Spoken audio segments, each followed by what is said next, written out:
Salam, tanong ko lang po, ano po ba ang parusa sa mga taong mainggitin? Uy! Mainggitin! Alam mo kapatid, nasubukan ko rin ito eh.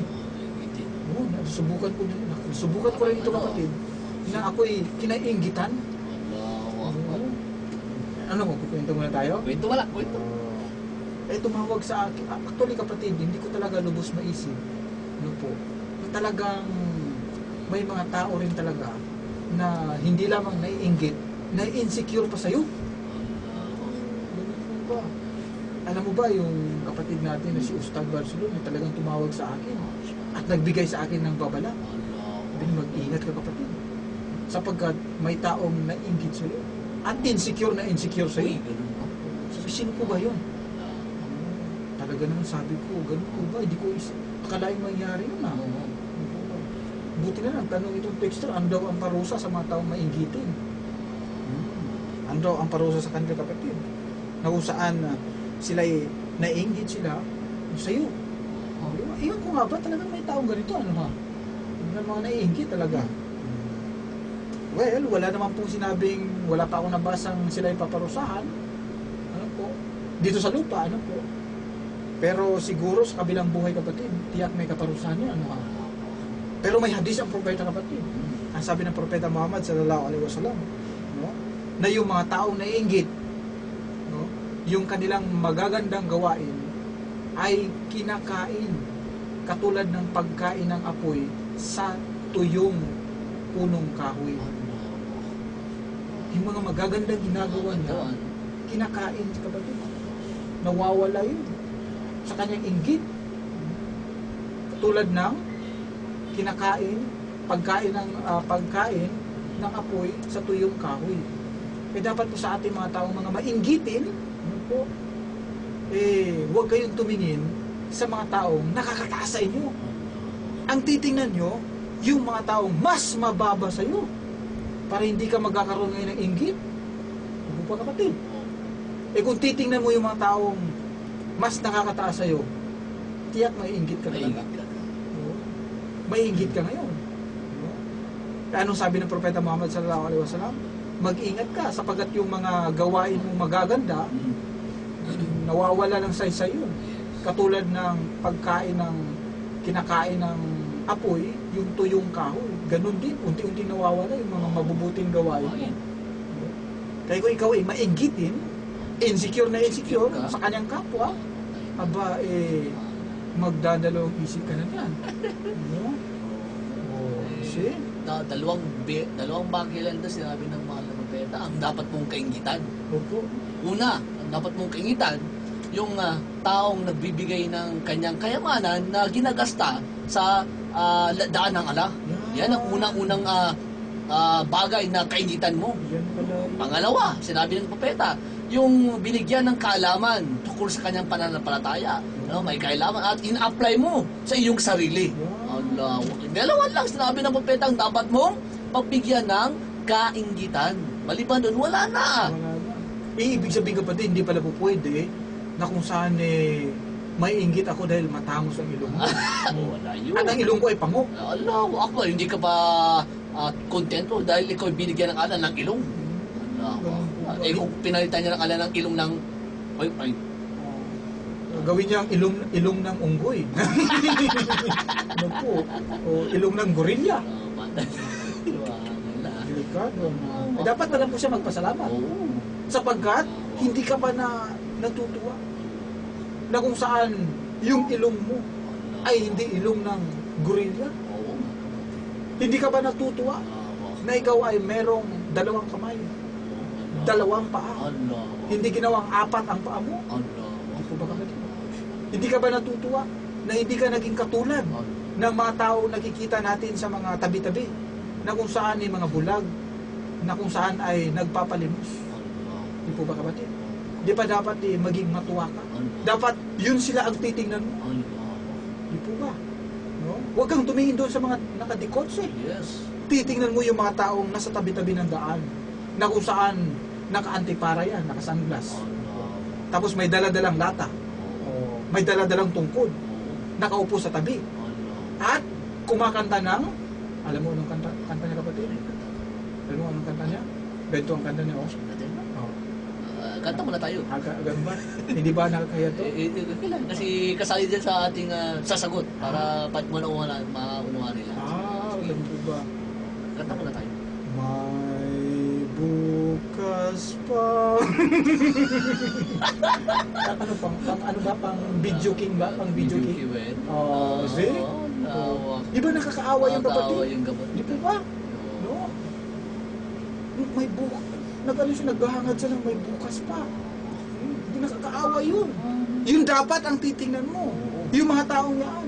Na kung saan walang bahay. Walang mga asawa. Walang mga anak. Mababaho. Hindi nagtututbrush. Walang perfume. As in, wala lahat. Walang brief. Yan. Andiyan sa gilid ng daan. Nagpapalimos. Humihingi ng kunting tulong. Di ba dapat ang kaawaan mo? O di ba dapat yan ang titingnan mo? Imbis na may inggit ka sa isang tao na kung saan siya nakadikot siya. May bagong damit. May magandang cellphone. Nainggit ka sa kanya sapagkat meron siyang bagong kasintahan at ikaw wala. Nainggit ka sa kanya sapagkat marami siyang pera at ikaw ay wala. Siya ay naka-attach case at ikaw ay wala. Di ba dapat, kapatid, titingnan mo yung mga tao mas mababa sa iyo? Yes, dapat. Huwag mong kaingitan yun. Huwag mong kaingitan yan. Dahil yan nasa mundo lang yan, kapatid. Dahil maalang araw, iiwan mo rin yan. Imawa yung kinaingitan mo, sinabi ng propeta, yung pagbibigay, may kayamanan ka, no? Dahil yung pera niya na pinaggastos mo sa daan ng ala, ang kinaingitan mo yan, ginawa niya yan, kapatid, sa araw ng pag-uwi, ikaw rin ang makikinabang. Allahu Akbar. Ganun din ang mayroon kang karunungan, ano, na ito'y pinamahagi mo sa iyong kapwa. No, dahil sinabi ng propeta, ang pag-iwan ng isang karunungan, isang sadaqatul jariyah. Hanggat meron pa nakikinabang dyan sa kaalaman yan, patuloy na inaabutan ka ng iyong gantimpala, kahit na ikaw ay nasa ilalim ng iyong libingan. Yan, dapat na kaingitan. Yan. Kaya sa nagtatanong po ng texter, ano po, so huwag mo nang kaingitan yung mga taong may, ano po, no? Ikaw. Hindi mo ba alam, kapatid, na yung Propeta Muhammad sallallahu alaihi wasallam, isang araw, kapatid, pumasok sa kanyang kwarto si Umar bin Al-Khattab sapagkat hinahanap niya yung Nabi Muhammad sallallahu alaihi wasallam. At nung nakita ng Omar ang Propeta Muhammad sallallahu alaihi wasallam, na kung saan, kapatid, siya nakahiga sa isang higaan, na kung saan yung kanyang higaan, kapatid, ay yung dahon, yung tuyong dahon ng palmera, na dahil doon sa tuyong dahon na ginagawang higaan ng propeta, nagmarka sa kanyang likuran yung dahon, yung tuyong dahon sa likod niya. At nung umikot ang paningin ni Umar, wala siya nakitang anumang bagay sa loob ng kwarto kundi yung tubig ng Zamzam at yung kapirasong dates na kanyang pagkain. Umiyak si Umar, kapatid. Umiyak siya. Alam mo, sabi niya, Ya Nabi, Ya Rasul, you are the prophet of Allah. Ikaw ay propeta ng Diyos. Propeta ka ng Allah. Nasa iyo nasa kamay mo ang kayamanan ng mga Muslim sa buong mundo. Nasa kamay mo, kapatid. Ya propeta, Ya Rasul. Yung hari ng Persya ay kumakain ng napakasarap na mga pagkain. Si Caesar ng Roman Empire ay nakahiga sa napakalambot na mga higaan. Samantalang ikaw, na propeta ng Allah, ay nakahiga lamang sa tuyong dahon at kapirasong pagkain. Tumulo yung luha ni kapatid. Kumbaga, parang ano yan, parang yung pakiramdam, hindi naman sa nainggit siya, hindi naman sa nainggit siya, kapatid, kundi naawa siya, kapatid. Isipin mo, propeta yan eh. Propeta nga, bakit ganyan ang kanyang kalagayan? Kung ano mo kaya, ihalintulad mo kaya sa mga taong nagpakilalang propeta din sa panahon natin ngayon. Oh, yun nga lang nagpakilalang anak ng appointed son of God eh. Grabe yung kanya. Palasyo na. Palasyo, nasa kingdom siya nakatira Kingdom kapatid. yun, may sarili silang airport pa. Oh, may sariling jet, Grabe. aeroplano. See? Nakatira sa isang mamahaling palasyo. Nasa kanya lahat. See? Nagpakilalang Appointed son of God ba? Kapatay pa ng Diyos. Opo. Samantala yung propeta, Muhammad sallallahu alaihi wasallam, kapatid, talagang nakakabagbag damdamin. No? Alam mo sinabi ng propeta Muhammad sallallahu alaihi wasallam? Ano sabi niya? Tamaan pati itong mga bulaang propeta ngayon na naglipa na ngayon sa ating lipunan. Na kung saan nagpakilala sila ng mga galing sa Diyos, tamaan sila dito sa sinabi ng propeta. No? Ano sabi ng propeta? Hindi ka ba masaya? Na ang mundo ay binigay sa kanila. Ngunit wala na silang bahagi sa kabilang buhay. Ang ating bahagi ay nasa kabilang buhay. See? Ibig sabihin pala kapatid, itong mga naglilipa ng mga pasaway na mga mangangaral na sabi naggaling siya sa Diyos, no? Ibinigay sa kanila yung mundo. Para sa kanila, wala na silang bahagi sa kabilang buhay. Impyerno sila kapatid. Wala eh.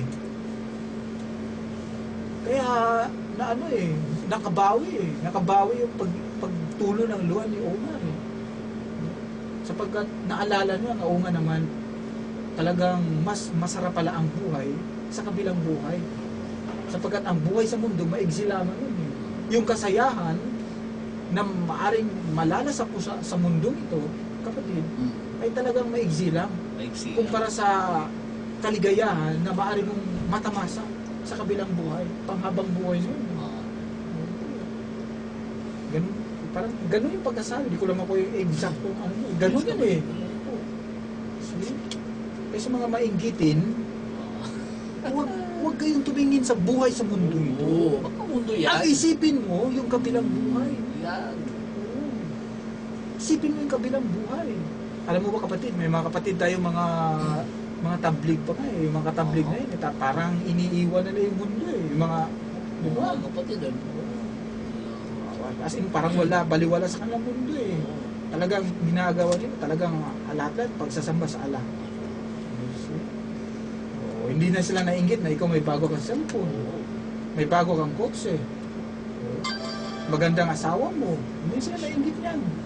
Sapagkat alam nila na sila may patutunguhan din. Kapatid. Yan, okay. Masyado na napahaba yung ating discussion dyan. Meron naman tayong mga texters. Siya naman. Hindi kapatid texters natin na sabi nila isa sa mga kinaingitan doon nila yung ating radio program. Bakit naman? Hindi naman siya nag-reply kung bakit kaya kinaingitan itong radio program doon natin. Ganun po ba? Kinaingitan, huwag na kaingitan. Hindi dapat kaingitan itong radio program ito. Ang radio program naman ito para sa ating lahat. Hindi sa amin ni Brother Khalid, hindi para sa ating lahat. Pero kung gusto nila mong may kangay gustong makinabang, tumulong tayo dito sa ating radio program. Para magkaroon din tayo ng gantimpala. Kayo na nakikinig ngayon. Yes, correct. Dapat mong kaingitan, yung sinabi ng propeta, na gumasto ka sa iyong pera na ayon sa landas ng Islam. Ito, isa sa mga landas ng Islam, ang pagpapalaganap ng aral ng Islam sa ating mga kababayan. Yan, dapat mong kaingitan, tumulong dito sa ating radio program. Kung nainggit siya, gumawa rin siya ng radio program na makapagdawa siya. Yes. Di po ba? Sapagkat yun nga yun, isa sa mga sinabi ng propeta, na dapat mainggit ka sa kapatid mo na gumawa ng kabutihan. Kakaingitan mo siya dahil gumawa siya ng kabutihan at ikaw, ang ginagawa mo, panay kasamaan. Di po ba? Dapat yung kaingitan mo, buti pa si kapatid, gumagawa ng kabutihan. Ano kaya kung gagawa rin ako ng kabutihan? At lalampasan mo. Yung ginawa niya kabutihan. Di po ba? Pwede man, nainggit ka sa kanya dahil grabe si kapatid. Eksperto na masyado mandukot. Nainggit ka sa pagiging mandurukot niya. Mandudukot ka rin. Lalampasan mo pa siya. Hindi na maganda yun, ha? Exterto